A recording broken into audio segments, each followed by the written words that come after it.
We will start next topic. In the last session, we have discussed in detail what is a heat engine. तो heat engine क्या है, अगर exactly समझा होगा तो अगला टॉपिक समझ में आएगा. We have already discussed the next topic also, that is heat engine cycle and PV diagram.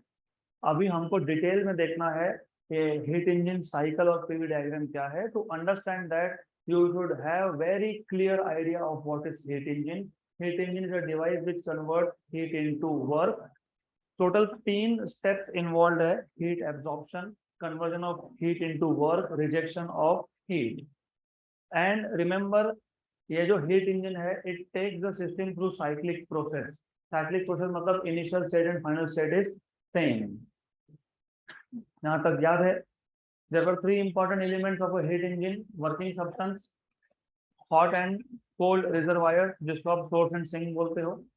Number 3, cylinder. Cylinder is always fitted with movable, massless, frictionless piston. Then there were 2 types of heat engine: external combustion engine and internal combustion engine. External combustion engine में working substance is heated externally. Internal combustion engine में working substance is heated internally.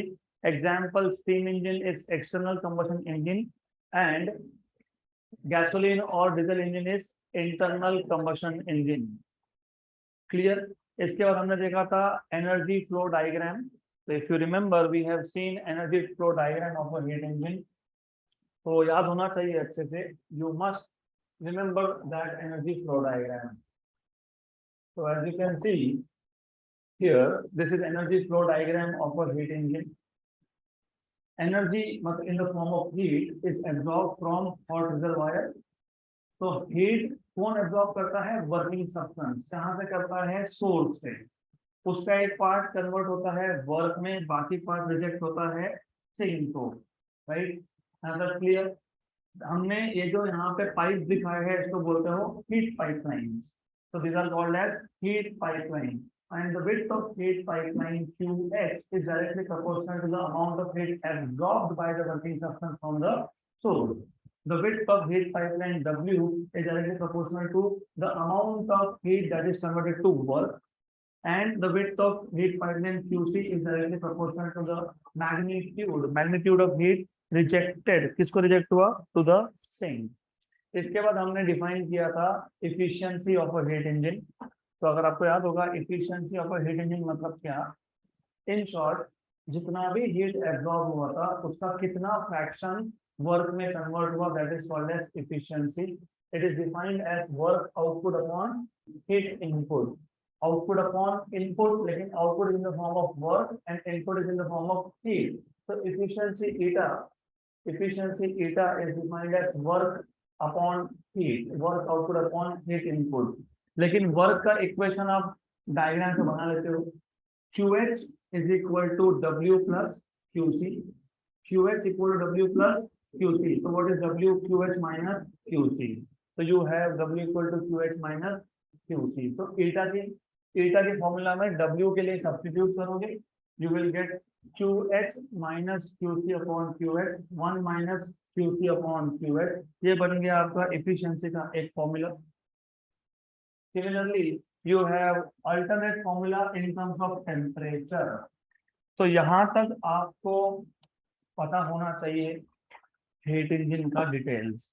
Now अगर हमको heat engine का study करना है with the help of PV diagram, तो heat engine में हमको ऑलरेडी पता है, you must know now heat engine मतलब क्या. Basically what does a heat engine do? Yes, it converts heat into mechanical work, but it is a well-defined sequence of operations. Well-defined sequence मतलब क्या? पहले heat absorb होगा, उसके बाद ही work होगा, उसके बाद ही heat reject होगा. कभी ऐसा नहीं होगा कि पहले heat reject हुआ बाद में work हुआ.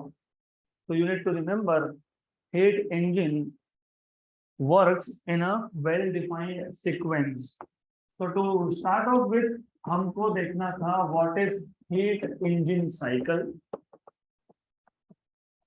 और इस हीट इंजन साइकिल का पीवी डायग्राम कैसा दिखता है वो हमको देखना है. तो we will start by introducing basic idea. So we already know the working of a heat engine is a well-defined sequence. well-defined मतलब जिसमें एक प्रॉपर ऑर्डर होता है, स्टेप बाय स्टेप, पहला ये स्टेप, फिर वो स्टेप, फिर थर्ड स्टेप, फिर fourth step. So working of a heat engine is a well-defined sequence of operations, right? So you remember what are these steps? What are the steps? हाँ, तो क्या होता है, हीट एब्सॉर्ब होता है. उसके बाद क्या होता है, a heat engine uses heat absorbed from the source to do work and rejects the remaining heat to the sink. We don't want to write down anything in detail क्योंकि हमने already वो डिटेल में देखा है. हमारा intention यहाँ पे सिर्फ ये है, इसका पीवी डायग्राम कैसा दिखेगा, उस पीवी डायग्राम से हम लोग क्या क्या इंफॉर्मेशन निकाल सकते हैं. तो just for introductory part, just to remember sequence क्या था. So a heat engine uses heat absorbed to do work and rejects the remaining heat to the sink and rejects the remaining heat. Is this clear? And that's clear? पक्का? Then अगर आप इसका PV diagram draw करते हो, तो one part of the PV diagram represents heat absorption, another part represents work done, and heat rejection is represented by yet another part. तो कम से कम 3 parts तो होंगे, one part for each step. One part heat absorption, second part work done by the gas, or third part is heat rejection, right? So one part of PV diagram represents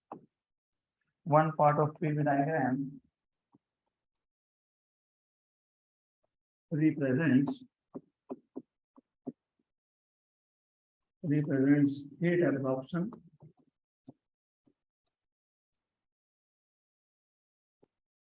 One part represents, क्या represent करेगा, represents work done.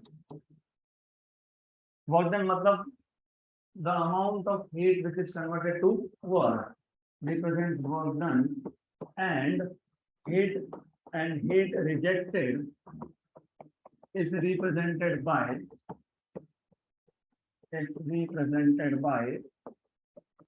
yet another part. तो कम से कम 3 parts आपको दिखने वाले हैं यहाँ पे इन पीवी डायग्राम. तो बेसिक आइडिया एकदम क्लियर, बेसिक आइडिया पता होना चाहिए. You should know the working of a heat engine is a well defined sequence of operation. Then number 2, you should introduce very briefly working substance. Heat absorb करेगा, उसका कुछ part work में convert होगा, remaining heat reject होगा. तो अगर हमको ये हीट इंजन का वर्किंग पीवी डायग्राम से दिखाना है, तो कम से कम उस पीवी डायग्राम में 3 अलग अलग पार्ट्स होंगे. One part for each step, one part for heat absorption, one part for work done, and one part for heat rejection. अभी to make things little clear, हम एक काम करेंगे, हम ब्लॉक डायग्राम यूज करेंगे वापस से. रिमेंबर, ये ब्लॉक डायग्राम आपके नोट्स में, आपके किसी भी बुक में नहीं है. ये ब्लॉक डायग्राम सिर्फ आपको एक्सप्लेन करने के लिए, this is schematic diagram. Schematic मतलब सिर्फ हमारे समझने के लिए, हमारे इमेजिनेशन के लिए हम ब्लॉक्स बताते हैं, to explain each step, to explain कि how will be heat absorb, to explain how will be work done, and to explain how will be heat rejected. तो यहाँ पे हमारे पास एक है सोर्स, एक है sink, and we have insulating stand, insulating block. Then we have a cylinder, और आपको पता है cylinder is fitted with movable massless frictionless piston. और if you see, if you notice, अगर आपने अच्छे से यहाँ पे देखा तो in this case sink और force इसके अपर सरफेसेस कंडक्टिंग है, साइड वॉल्स और बेस नॉन कंडक्टिंग है. Similarly for a cylinder the base is conducting, base conducting है, piston and side walls are non conducting in nature. और इसमें हमारा working substance, right, working substance मतलब this is some mixture of fuel vapour and air if the engine is gasoline और diesel engine. अगर ये steam engine है तो this is steam, अगर ये आइडियल गैस इंजन है तो दिस इज आइडियल गैस. हमको प्लॉट करना था पीवी डायग्राम. तो पीवी डायग्राम में सबसे पहले बाय डिफॉल्ट हमेशा वाई एक्सिस पे किसको प्लॉट करते हो, किसको प्लॉट करते हो, प्रेशर. तो वाई एक्सिस पे हम हमेशा प्रेशर प्लॉट करेंगे और एक्स एक्सिस पे हमेशा वॉल्यूम प्लॉट करेंगे, right. And one thing that we need to mention here is ये जो heat engine है, it performs a cyclic process. So heat engine performs a cyclic process. Cyclic process मतलब जो initial state था वही final state होगा. So it performs a cyclic process. Then system का कुछ इनिशियल पैरामीटर होंगे. फॉर एग्जांपल ये सिस्टम है, मतलब वर्किंग सब्सटेंस है, इसका कुछ इनिशियल प्रेशर है, इसका कुछ इनिशियल टेम्परेचर है, and it also has initial volume. Initial volume is decided by the position of piston. Piston का पोजीशन कहाँ पे है वो आपको बताएगा what is the initial volume. तो the system has initial pressure, initial volume and initial temperature. और आपको पता है इनिशियल और फाइनल स्टेट अगर आपको पीवी डायग्राम पे दिखाना है तो you can show just with a point, one single dot, मतलब it is one state of the system. तो ए क्या है, इनिशियल स्टेट. इनिशियल स्टेट का सिंपल लैंग्वेज में मतलब इतना है, प्रेशर वॉल्यूम टेम्परेचर का कुछ वैल्यू है ये, right. May be it is 1 atmospheric pressure, maybe it is 10 meter cube of volume, maybe the temperature is 27 degrees Celsius, मतलब 300 Kelvin. So some initial values of pressure, volume and temperature can be represented by a single dot on a PV diagram. Now the clear? तो initial state कौन, A. अब वो जो 3 steps थे, सबसे पहला step क्या था, absorption of heat. तो absorption of heat में क्या होता है, ये साथ में विजुलाइज करते जाओ. विजुलाइज करोगे तो ज्यादा अच्छे से समझेगा, नहीं तो नोट्स में तो थ्योरी है ही, ये कुछ भी नहीं दिया है, it is just for your understanding here. This is, remember, this is hot reservoir, और hot reservoir is at higher temperature TH. This is cold reservoir, मतलब सिंक है ये, एंड sink is at lower temperature TC. तो सबसे पहले step में, और अगर आपको याद होगा जब हम एलिमेंट्स ऑफ हीट इंजन देख रहे थे, जब हमने हॉट एंड कोल्ड रिजर्वायर ये मेंशन किया था, तो पहला ही सेंटेंस मैंने बताया था आपको, working substance interact with this reservoir. Interaction मतलब exchange of heat, right. Good. Then सबसे पहले this working substance is made to interact with hot reservoir. और आपको पता है hot reservoir is at constant higher temperature. Heat naturally flows from high temperature to low temperature, correct? तो जैसे ही आपने working substance को हॉट रिजर्वायर के contact में लाया, क्या होगा, हीट विल स्टार्ट फ्लोइंग. कहाँ से, हॉट रिजर्वायर से, कहाँ पे, वर्किंग सब्सटेंस पे, without the motion of piston, मतलब पिस्टन जहाँ है वहीं रहेगा. और रिमेंबर, हीट एक्सचेंज सिर्फ तब तक होता है जब तक थर्मल इक्विलिब्रियम नहीं हो. थर्मल इक्विलिब्रियम मतलब जब तक दोनों कौन, reservoir and working substance, they reach a common temperature, तब तक हीट फ्लो होता रहेगा. हीट फ्लो होगा कहाँ से, हॉट रिजर्वायर कहाँ तक, वर्किंग सब्सटेंस तक, एट कांस्टेंट वॉल्यूम। तो जो पहला पार्ट आएगा, it will be from A to B at constant volume. क्योंकि वॉल्यूम कांस्टेंट है लेकिन प्रेशर चेंज होगा। क्यों चेंज होगा? Because Gay-Lussac's law tells you pressure is directly proportional to temperature. Working substance क्या कर रहा है? वर्किंग सब्सटेंस हीट एब्जॉर्ब कर रहा है। हीट एब्जॉर्ब करके टेम्परेचर क्या होता है? बढ़ता है। टेम्परेचर बढ़ता है तो कौन बढ़ेगा? प्रेशर बढ़ेगा, क्योंकि वॉल्यूम क्या है? कांस्टेंट। तो जो पहला पार्ट है, in this part the cycle, the operational cycle of heat engine starts at stage A. Then it from A it goes to B, in which volume remains constant. The working substance is absorbing heat from the source, that is hot reservoir. Since temperature increases, internal energy also increases, and since temperature increases, pressure also increases. तो pressure बढ़ रहा है यहाँ पे। तो ये जो part है, ये कौन सा पार्ट है?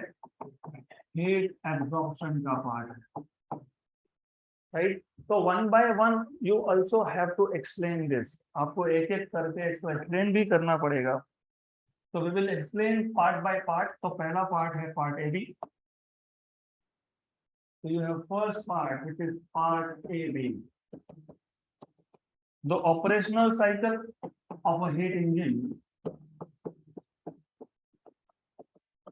The operational cycle of a heat engine begins at state A. Right? Then the working substance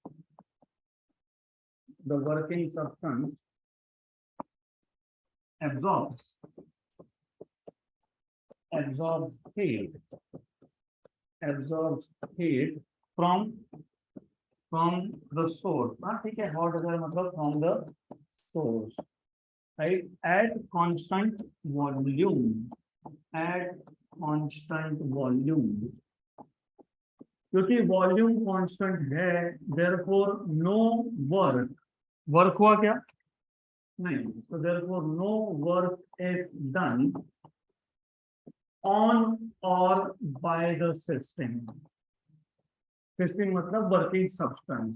तो कभी कभी मैं गैस बोल दूंगा, कभी मैं बोल दूंगा वर्किंग सब्सटेंस, कभी मैं बोलूंगा सिस्टम, तीनों एक ही चीज है।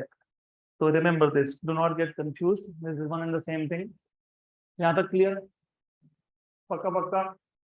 देन अब क्योंकि यहाँ पे since here you have absorption of heat है, तो टेम्परेचर बढ़ेगा, right? Therefore temperature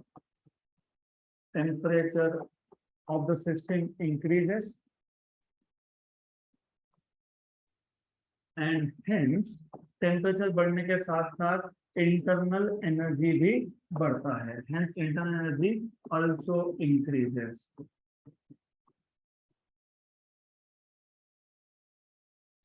right? So delta U is positive, ठीक है? Temperature of the system increases and hence internal energy also increases. No matter, I know you have understood sufficient that so increases, right? And hence internal energy also increases.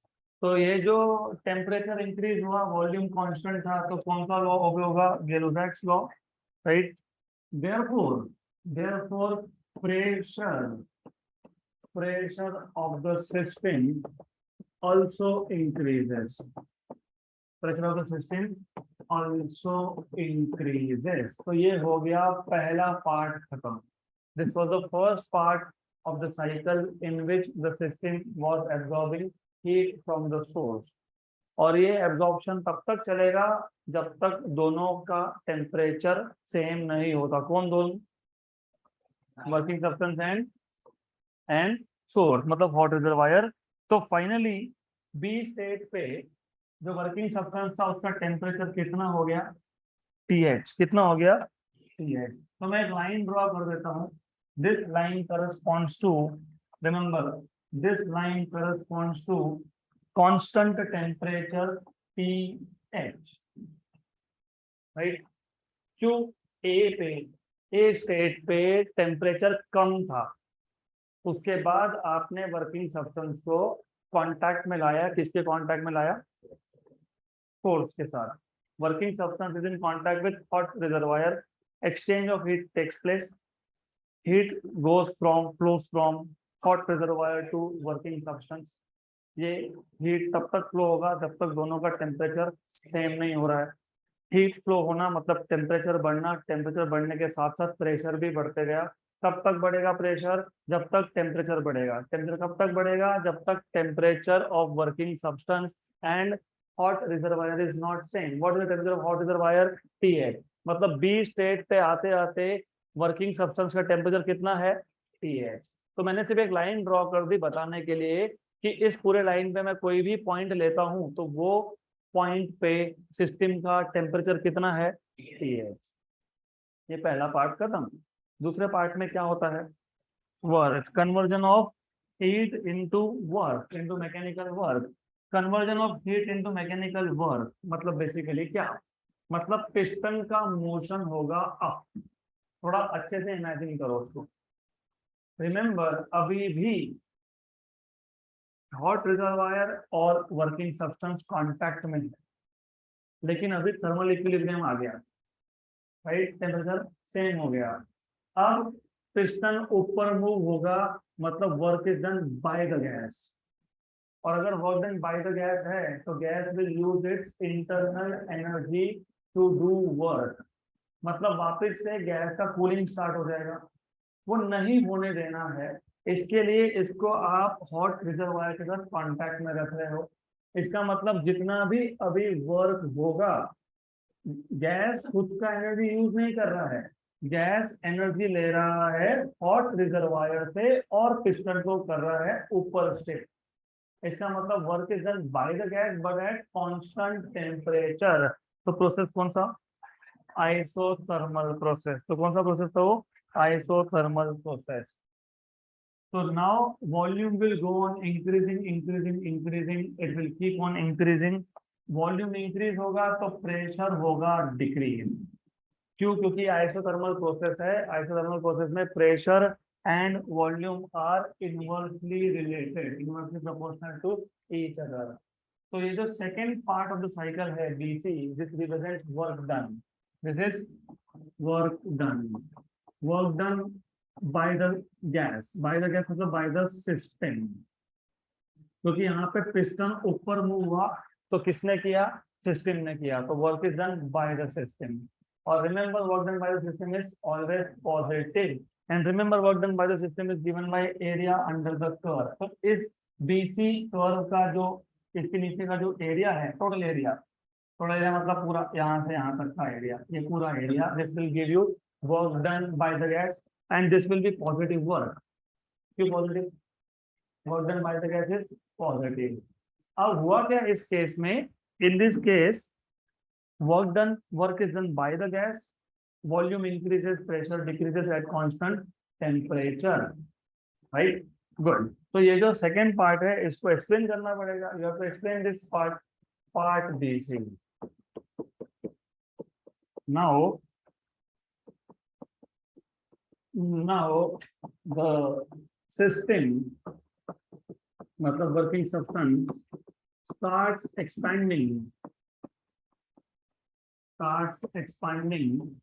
by pushing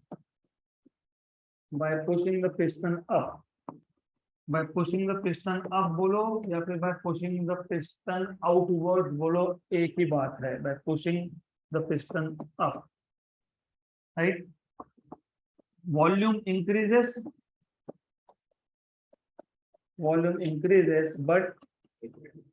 but pressure decreases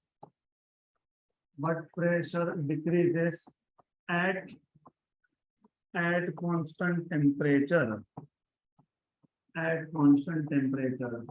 तो अगर temperature constant है तो क्या change नहीं होगा? Internal energy, right. और क्योंकि volume में चेंज है तो क्या चेंज होगा? वर्क होगा यहाँ पे, वॉल्यूम चेंज है तो देयर इज वर्क डन। पिछले पार्ट में there was change in temperature hence there was change in internal energy, there was no change in volume and there was no work done. तो हर एक part का एक relevance है, वो आखिरी में समझ में आएगा, each part you have to understand. तो अब right, in this case work is done by the gas, in this case work is done by the gas। तो ये वर्क डन कहां से मिलेगा, area under the curve, area under the curve BC and is given by area under the curve BC। अब clear, remember, इसको भूलना नहीं, इसको भूलना बिल्कुल नहीं, constant temperature. And that was the reason कि मैंने यहाँ पे एक लाइन दिखाया था, इफ यू रिमेंबर, मैंने एक लाइन दिखाया है और इस पूरे लाइन पे मैंने बोला है टेम्परेचर सेम है। तो ये आइसोथर्मल प्रोसेस है, तो temperature is not changing, only piston is shifting up, piston ऊपर शिफ्ट हुआ, work is done by the gas, लेकिन गैस ने खुद का एनर्जी यूज नहीं किया, उसने रिजर्वायर से लिया, पास कर दिया। राइट, क्लियर यहाँ तक। Then what was the third step, heat rejection. मतलब जो हीट का पार्ट कन्वर्ट नहीं हुआ, किसमें कन्वर्ट नहीं हुआ, वर्क में, वो क्या होगा, हीट रिजेक्ट होगा, किसको होगा, सेंक को। तो इमेजिन कैसे करोगे, and remember we are not moving this blocks, ये इंटरनल सेटिंग होता है, हम ऐसा उठा के नहीं रखते इसके ऊपर फिर उसके ऊपर, ये सिर्फ ब्लॉक डायग्राम है which help you to visualize. फिर उसके बाद वर्किंग सब्सटेंस आया कांटेक्ट में, किसके, cold reservoir which is sink. Then हमने वहां पे भी एक सेंटेंस लिखा था, cold reservoir is at constant lower temperature. तो हायर टेम्परेचर किसका है, वर्किंग सब्सटेंस का। हीट कहां से कहां फ्लो होगा, वर्किंग सब्सटेंस से सिंक में, मतलब कोल्ड रिजर्वायर में। ऑलरेडी टेम्परेचर डिफरेंस है, तो हमको फोर्स करना पड़ेगा कि on its own heat will flow, on its own, मतलब you don't have to force it, force नहीं करना मतलब पिस्टन को डिस्टर्ब नहीं करना, अपने आप ही हीट फ्लो होगा। इसका मतलब ये भी कांस्टेंट वॉल्यूम पे है, मतलब यहाँ पे भी वर्क डन कितना है, 0 है।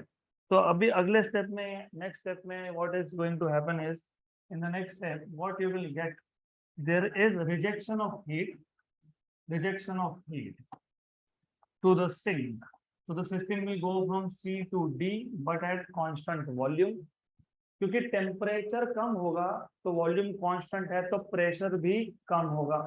तो in this case pressure also goes down, तो this part belongs to heat rejection. तो हीट इज रिजेक्टेड, यहाँ तक क्लियर। और ये हीट रिजेक्शन तब तक चलेगा जब तक वर्किंग सब्सटेंस का और कोल्ड रिजर्वायर का टेम्परेचर सेम नहीं होता। कितना नहीं होता, TC। राइट, तो ये तब तक चलता रहेगा जब तक दोनों का टेम्परेचर सेम नहीं होता, रिमेंबर दिस। तो ये जो पूरा का पूरा लाइन है यहाँ पे, दिस वो line corresponds to corresponds to corresponds to corresponds to TC। देखो ऐसा है, हीट रिजेक्शन जब हुआ, जब हीट रिजेक्शन स्टार्ट हुआ तब टेम्परेचर कितना था, TH। राइट, फिर आपने कांटेक्ट में लाया वर्किंग सब्सटेंस को, किसके साथ, कोल्ड रिजर्वायर के साथ। Cold reservoir is at constant lower temperature, working substance is at higher temperature, heat flow from working substance to cold reservoir. कब तक फ्लो होगा, जब तक टेम्परेचर सेम नहीं होता, सेम नहीं होता मतलब TC नहीं होता। अब बोलोगे एवरेज क्यों नहीं लिया, फिर सिंक है, सिंक में आप कितना भी हीट डालोगे तो उसका टेम्परेचर चेंज नहीं होता है। सोर्स से आप कितना भी हीट निकालोगे तो उसका टेम्परेचर चेंज नहीं होता है। मतलब जब वर्किंग सब्सटेंस सोर्स के कांटेक्ट में आया तो वर्किंग सब्सटेंस ने सोर्स में से हीट को एक्सट्रैक्ट किया, खुद का टेम्परेचर TH कर लिया without changing the temperature of source. जब वर्किंग सब्सटेंस सिंक के साथ कांटेक्ट में आया तो वो हीट रिजेक्ट कर रहा है किसको, सिंक को, और sink is a sink, keep putting how much heat you want, उसका टेम्परेचर चेंज नहीं होता है, राइट। तो टेम्परेचर चेंज किसका होगा, सब्सटेंस का, कितना होगा, टीसी होगा। तो ये आ गया थर्ड पार्ट। तो तीसरा पार्ट जो है इट इज अगेन आइसोक्लोरिक प्रोसेस। तो अगला पार्ट था पार्ट पार्ट सी डी। तो पार्ट सी डी, तो पार्ट सी डी में क्या लिखोगे, जैसे पार्ट ए भी एक्सप्लेन किया था वैसे ये करना है, क्या लिखेंगे पार्ट सी डी में, ऐसे हाँ सीधे यहाँ से। Then the working substance rejects the heat to the sink, right, at constant volume. Now the working substance rejects, the working substance rejects, थोड़ा और एक्सप्लेन करना तो कर सकते हो। the working substance rejects the heat which is not converted to work, which is not converted to work, right, किसको reject किया, to the sink, to the sink at constant volume, at constant volume। जैसे ही ये word सुनोगे constant volume, therefore there is no work done on or by the system, on or by the system, since the temperature decreases, hence internal energy also decreases। तो cyclic process का जब हमने description देखा था, I told you each and everything is important. Total change in internal energy was 0। तो यहाँ पे ए से बी टेम्परेचर बढ़ रहा था, इंटरनल एनर्जी बढ़ा, तो delta U was positive. C to D temperature कम हुआ, इंटरनल एनर्जी भी डिक्रीज हुआ, मतलब नेगेटिव। एक पार्ट में पॉजिटिव, एक पार्ट में negative. What is net effect, 0।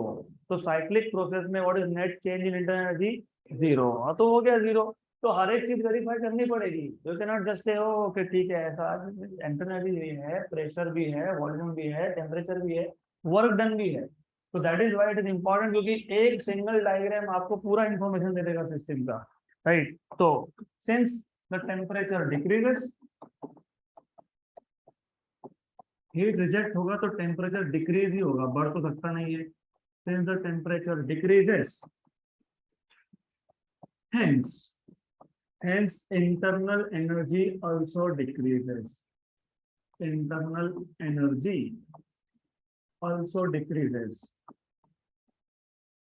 और क्योंकि टेम्परेचर डिक्रीज हुआ तो प्रेशर भी डिक्रीज हुआ, also the pressure decreases.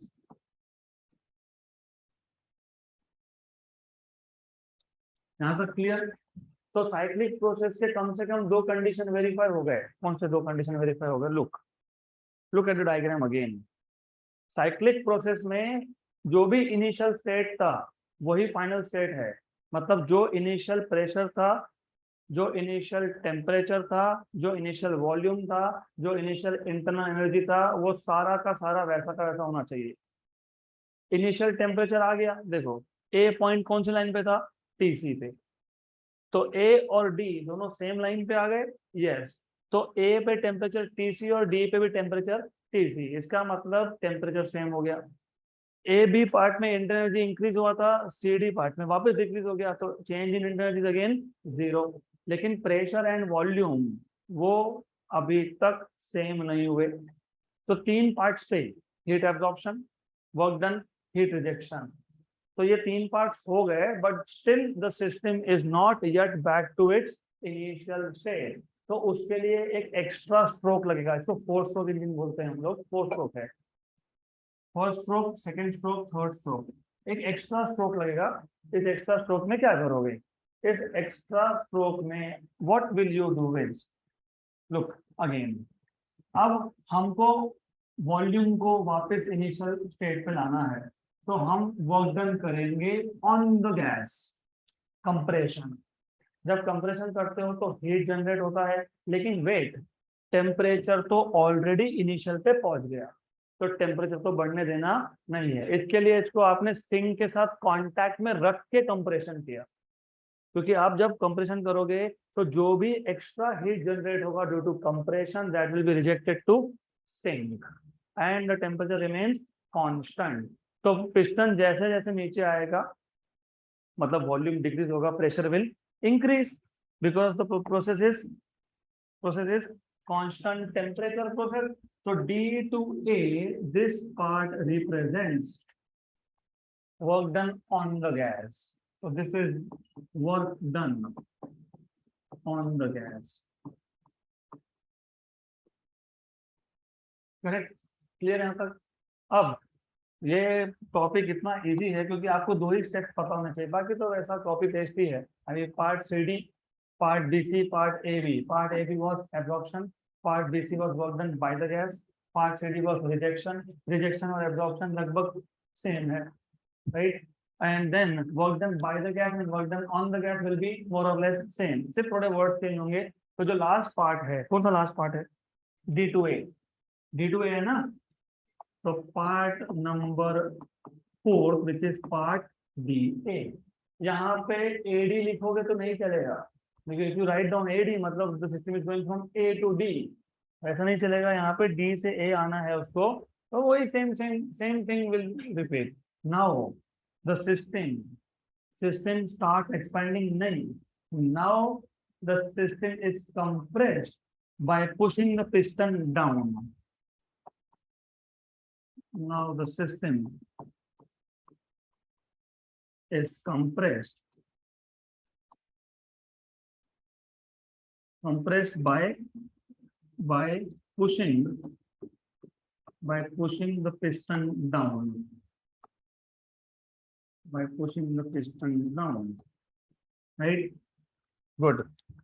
Then volume decreases but pressure increases at constant temperature. क्या डिक्रीज हुआ, क्या इंक्रीज हुआ? प्रेशर। टेम्परेचर क्या था? Constant, right? तो volume decreases but pressure increases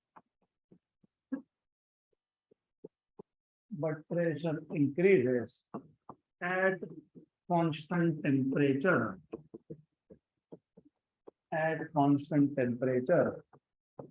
so in this case work is done on the gas, in this case work is done, किस पे work हुआ?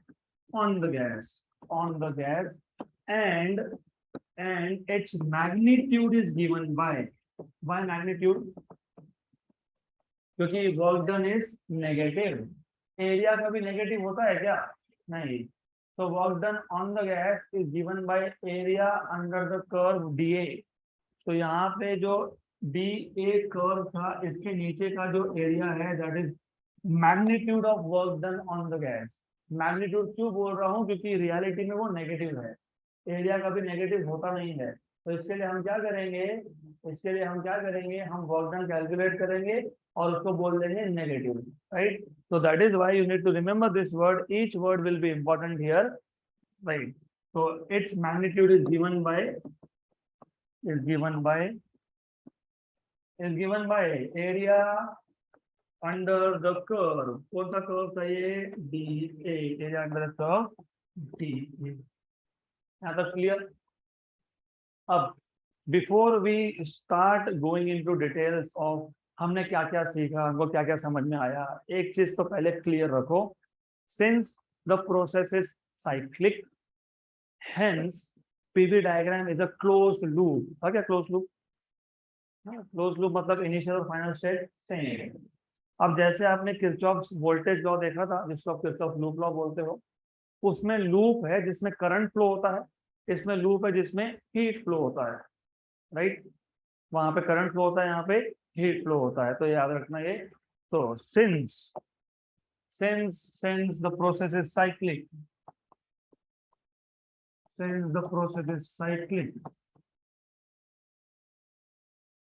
is cyclic. Cyclic. The PV diagram. The PV diagram so obtained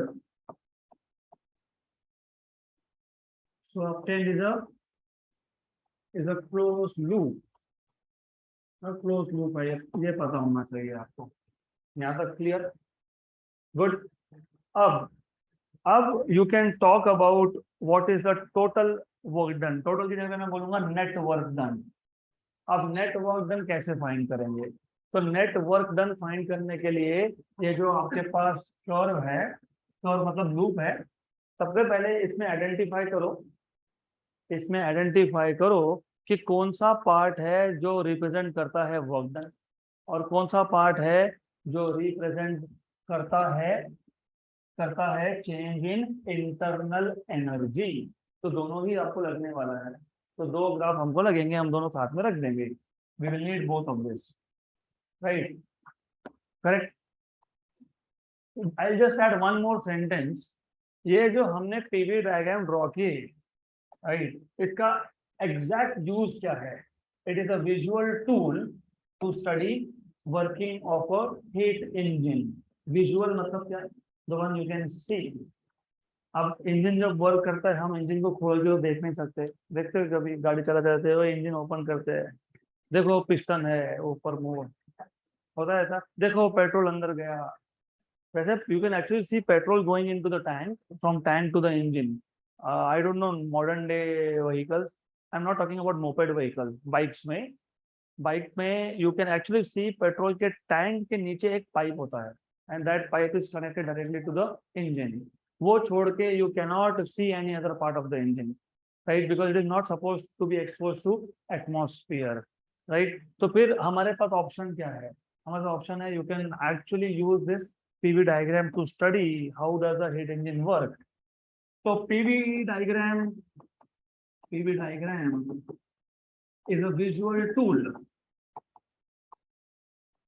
is a visual tool to study what? To study the working of a heat engine. The working of a heat engine.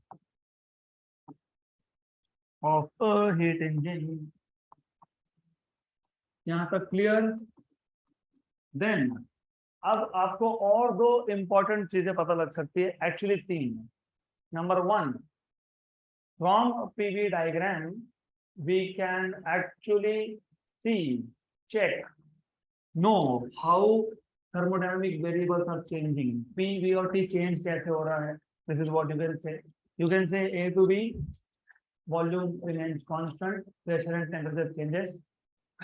From B to C, temperature remains constant, pressure and volume changes. Again from C to D, volume remains constant, pressure and temperature changes. Again from D to A, temperature remains constant and other two variable changes. So वो मैं लिखूंगा नहीं, it is for your understanding that PV diagram gives you information about how and when which variable is changing.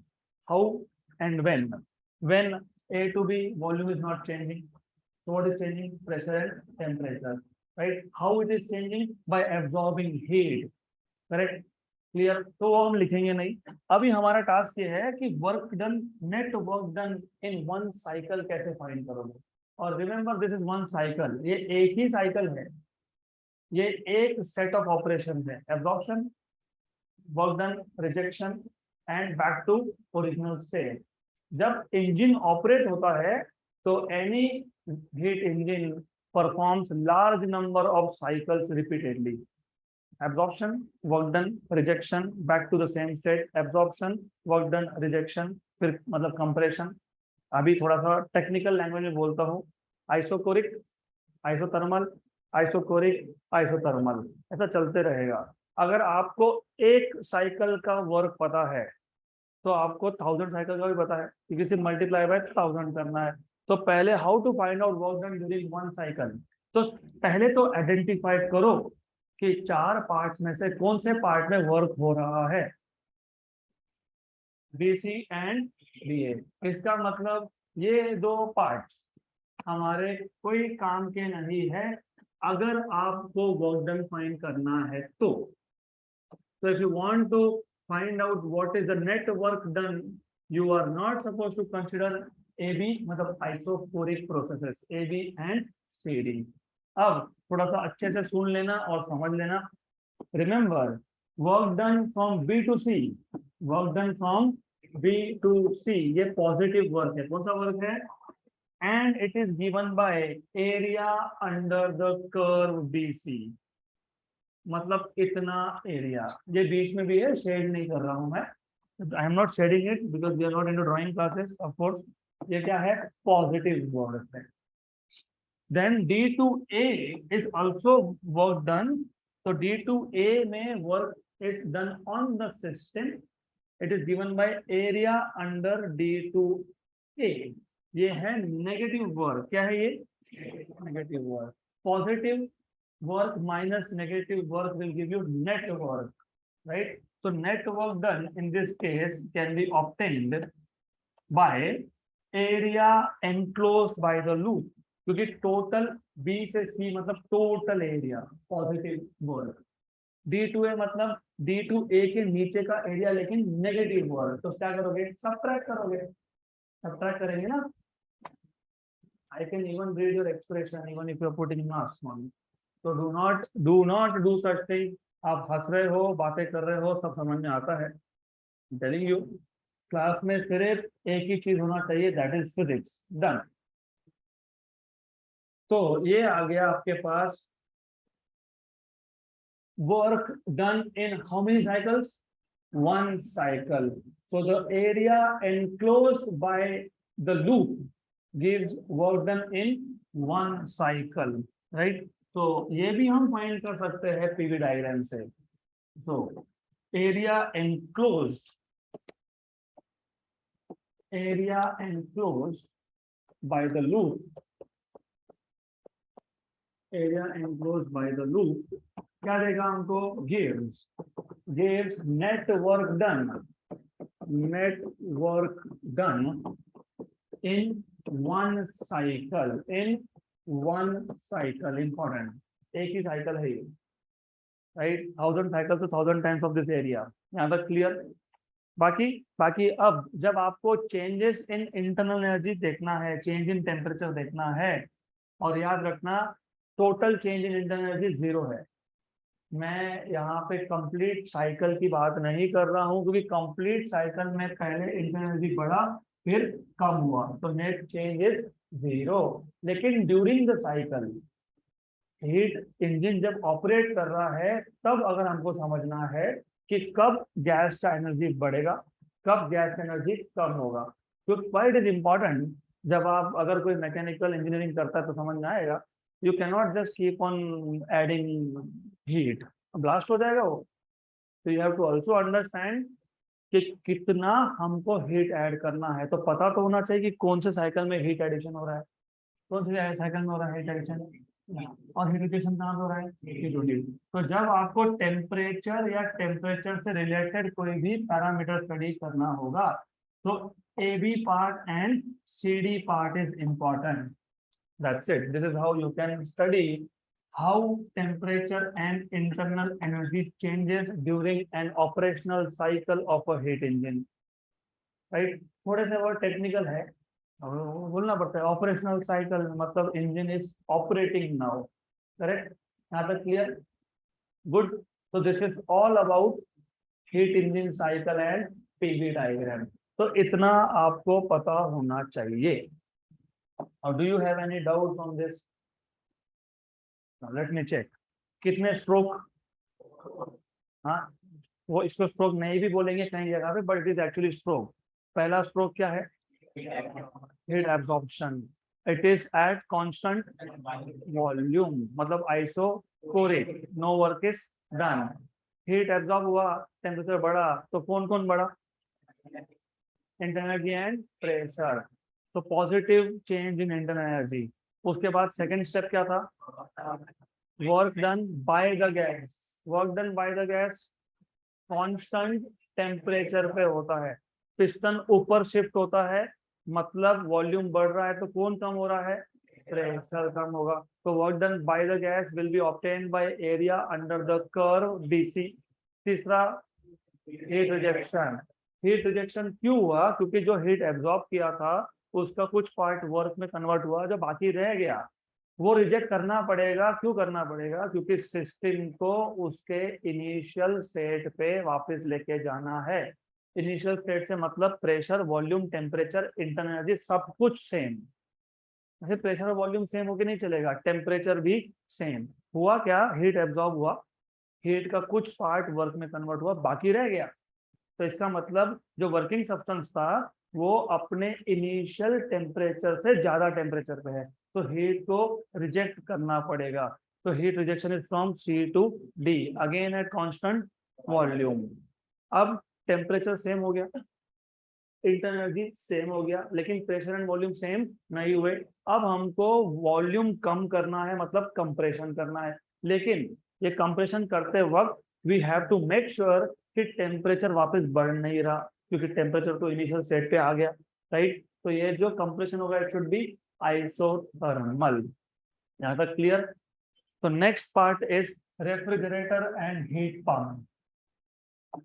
अब refrigerator and heat pump समझने से पहले थोड़ा सा, अभी हमने इतना डिटेल देखा है हीट इंजन का, तो हीट इंजन आपको पता है, ये मेरा अजम्पशन है, इट इज क्रिस्टल क्लियर कि you know what is a heat engine.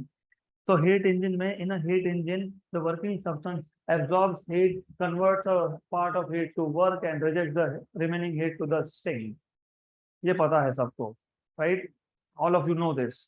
तो heat engine is a well defined sequence of operation, ये भी पता है, राइट? आपको ये भी पता है heat engine converts heat into mechanical work. तो जो हीट पंप है वो इसका उल्टा है।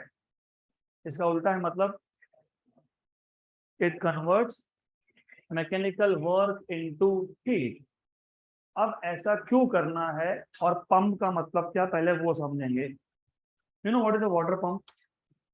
Yes, what is a water pump?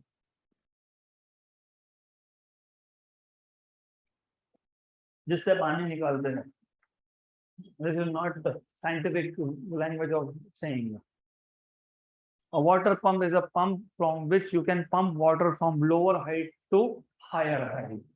क्योंकि उल्टा उल्टा, हायर से lower it is easier job है। हायर से लोअर करना क्या है? वाटरफॉल देखे हैं तो क्या होता है, हमने मशीन लगाया कुछ, वो नेचुरल फ्लो है, रिमेम्बर दिस। तो water can flow naturally from a region of higher height to a region of lower height because of gravity. Similarly, heat can flow naturally from a region of higher temperature to a region of lower temperature. वो natural flow है, right? Correct? अगर मुझे water को lower height से higher height पे लेके जाना है तो आप पंप यूज करते हो। आप बोलोगे हम कहाँ पंप यूज करते हैं? और दो टाइप के पंप होते हैं, एक मैकेनिकल पंप है, हैंड पंप। दूसरा जो मोटर यूज करते हो आप, है ना, वो भी पंप है, वो इलेक्ट्रिकल पंप है। तो वो वही काम करता है जो हैंड पंप करता है। हैंड पंप में work done by your hand, mechanical work, right. तो इसलिए उसको बोलते हैं मैकेनिकल पंप। और यहाँ पे आप इलेक्ट्रिसिटी यूज करते हो तो that is also pumping but through current, electric current. तो क्या हुआ, हमको लोअर हाइट से हायर हाइट पे पानी को लेके जाना था, तो फोर्सफुली करना पड़ा। Look at this, remember this word, forcefully. क्योंकि sometimes you have to force things here, क्योंकि बिकॉज अगेंस्ट ग्रेविटी वो अपने आप जाएगा नहीं, you have to force it. Similarly heat cannot naturally flow from a region of lower temperature to a region of higher temperature. So you will have to force the heat to flow from region of lower temperature to a region of higher temperature. तो क्या करना है? Force करना है। किसको force करना है? Heat flow को फोर्स करना है। कहां से फोर्स करना है? लोअर टेम्परेचर रीजन से हायर टेम्परेचर रीजन, राइट। तो हीट पंप और रेफ्रिजरेटर्स और AC, air conditioners, they are heat engine which operate in backward direction. Backward direction मतलब they basically convert mechanical work into heat. यहाँ तक clear? यहाँ तक clear? अब रिमेम्बर मैंने ये वर्ड यूज किया था कि फोर्सफुली ट्रांसफर करना पड़ेगा हीट। अब दो रियल लाइफ केसेस लेते हैं, एक है एयर कंडीशनर, एक है रेफ्रिजरेटर। दोनों एक ही चीज है, both are the same thing. फिर अलग अलग क्यों बोलते हैं हम उसको? ये इसका कैपेसिटी ज्यादा है, यहाँ पे आपको पूरा का पूरा एक हॉल, एक बड़ा रूम कूल करना है, राइट। और रेफ्रिजरेटर में छोटा सा चेम्बर होता है जिसमें आप थोड़े बहुत फ्रूट्स रखोगे, थोड़ा कुछ कोल्ड ड्रिंक रखोगे, XYZ थिंग्स रखोगे। वहाँ पे उस सब्सटेंस में हीट कंटेंट भी कम है। यहाँ पे यू आर सिटिंग 100 150 120 ईयर, तो वो रेफ्रिजरेटर काम नहीं करेगा यहाँ पे। तो both are the same thing more और less with small modification in the design. अब करना क्या है फिर? फॉर एग्जाम्पल, इधर ध्यान सिर्फ इधर होना चाहिए। अब करना क्या है हमको? हमको एक चेम्बर है, एक चेम्बर मतलब रेफ्रिजरेटर के अंदर का चेम्बर, या तो ये क्लासरूम मान लो। इस चेम्बर से हीट को ड्रेन करना है, हीट को एक्सट्रैक्ट करना है, और कहाँ भेजना है? बाहर। बाहर मतलब हॉटर रीजन, अंदर मतलब कोल्डर रीजन। तो you have to force the heat to flow from a region of lower temperature to a region of higher temperature.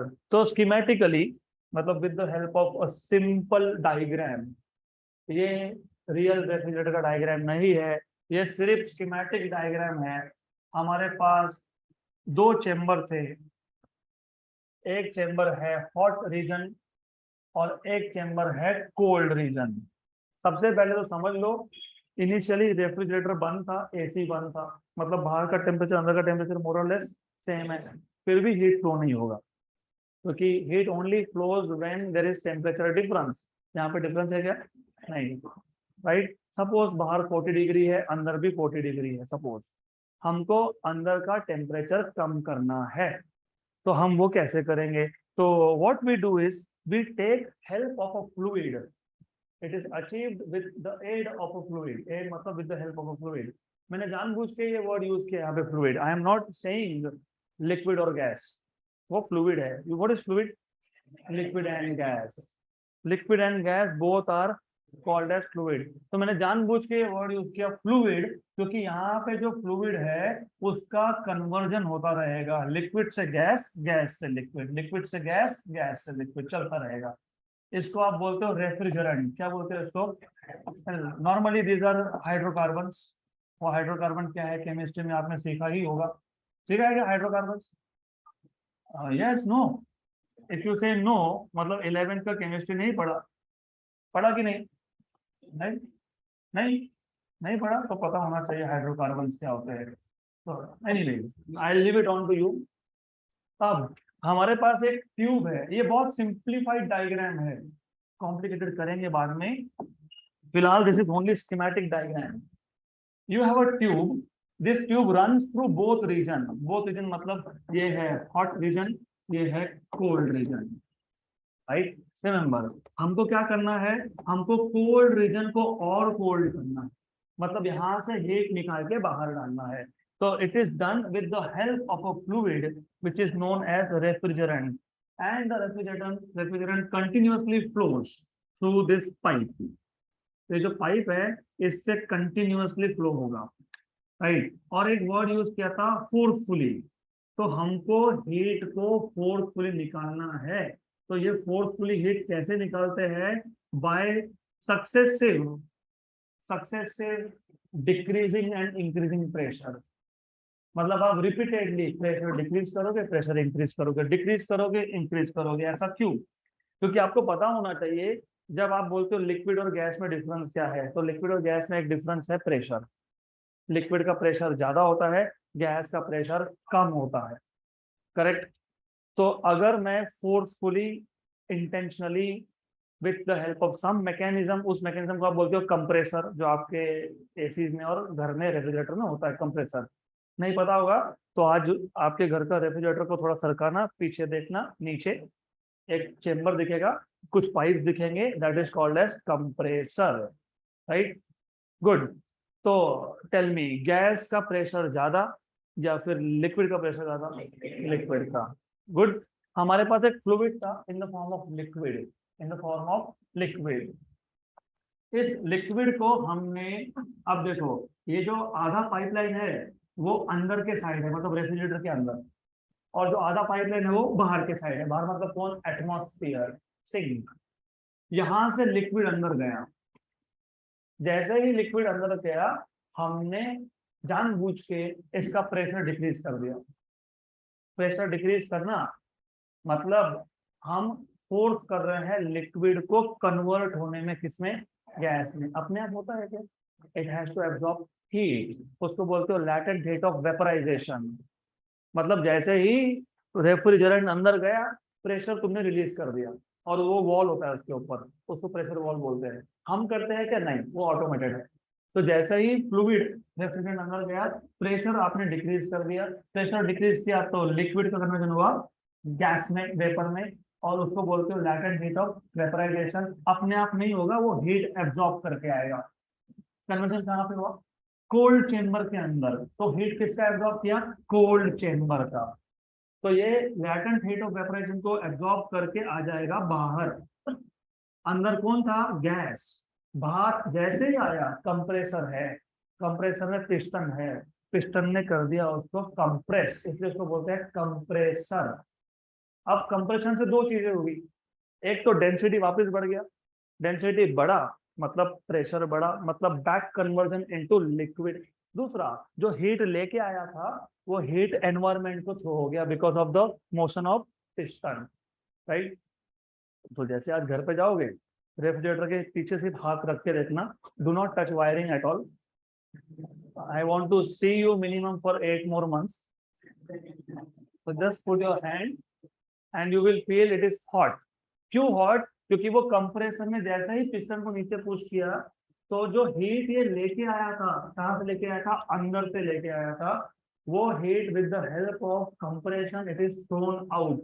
That is why जो पाइप्स होते हैं ना, दे आर डायथर्मल। नहीं तो हीट रिलीज कैसे होगा फिर? तो कंप्रेशन से जो हीट लेके आया था, it is thrown out to the atmosphere. Sink is atmosphere, right. तो वापस से ये अंदर जाएगा, तो प्रेशर इंक्रीज हुआ यहाँ पे, फिर अंदर गया, प्रेशर डिक्रीज, हीट एब्जॉर्ब किया, लैटेंट हीट ऑफ वेपराइजेशन, फिर बाहर आया compression, heat is thrown out, back conversion to liquid, goes again as liquid becomes gas, comes as gas becomes liquid. तो ये साइकिल चलता रहेगा। तो दोनों ही केसेस में, एयर कंडीशनर एंड रेफ्रिजरेटर्स, दोनों ही केसेस में द ऑपरेशन इज मोर और लेस सिमिलर।